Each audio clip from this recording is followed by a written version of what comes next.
Did I hit you? So you're a middle of the road athlete and you're trying to get to the next level, but you can't figure out, or you don't know what you need to do, or you think you need a coach.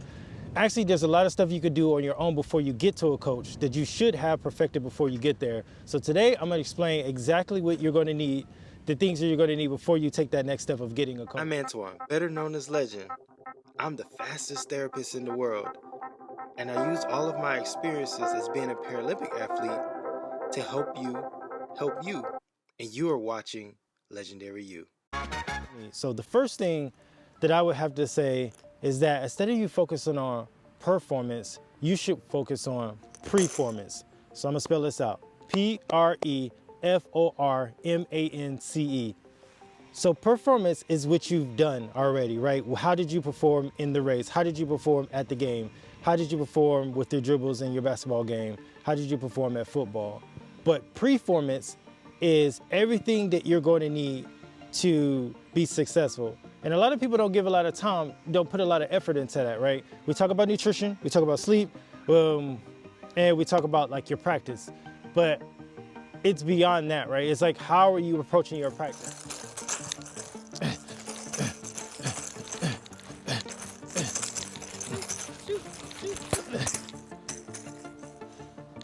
You got to practice how you play.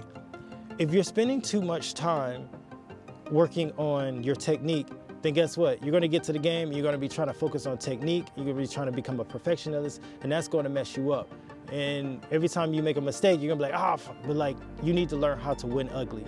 You gotta win ugly. When you get to the game, all of that, doing this, approaching this the right way, it's gonna go out the window because there's so many variables in the game that is so fast and you're not gonna be able to keep up with it. You're not gonna be able to get your set perfectly all the time. So not only do you need to learn how to win, to play ugly, you need to learn how to practice ugly. So put yourself in those really hairy scenarios to where you can get that exposure and that experience with doing things in an unorthodox way. All right, so I got my ball. I'll show you guys an example of practicing ugly, right? So ideally, in a perfect world, you would want to practice your dribbling, right? Practice your dribbling. You got a good dribble. See that? It's perfect dribble. There's nobody on me. There's nobody pressing me right now.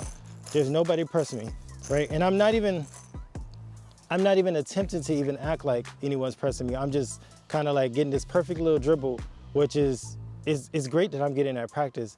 But when I get to the game and I expect there to be no competition and I'm just dribbling, that's not gonna be realistic. So one thing that you can start to be mindful of is starting to put obstacles in your way, in your practice, so that way you can make your practice a little bit harder. All right, so the key is stop practicing clean, right? That's your tip. Stop practicing clean. Like, just stop it.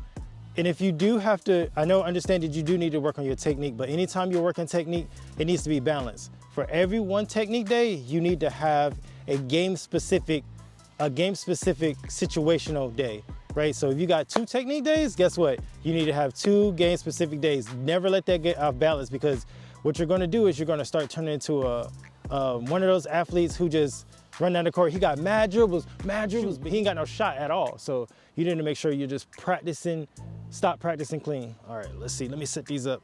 So I'm giving you an example. Like, all right, let's set that here. Let's set that there and set that there.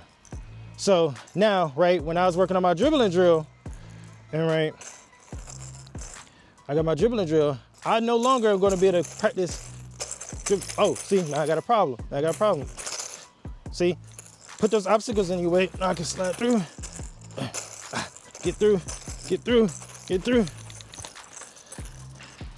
See, and that's a great example of making sure you put obstacles in your way. That's just like one easy trick you could do, is just put an obstacle in your way to make your practice a lot more difficult and get yourself into those game-specific scenarios, so that way, one, you can calm the hell down, you're not panicking once you do reach those things, because like we just worked on it, trying to get through combs is difficult. So I hope this helps you guys. I'll catch you in the next video. Please subscribe, and I'm gonna be putting out more content, so stay tuned. We're working on how to get you guys to the next level, so stay tuned for that.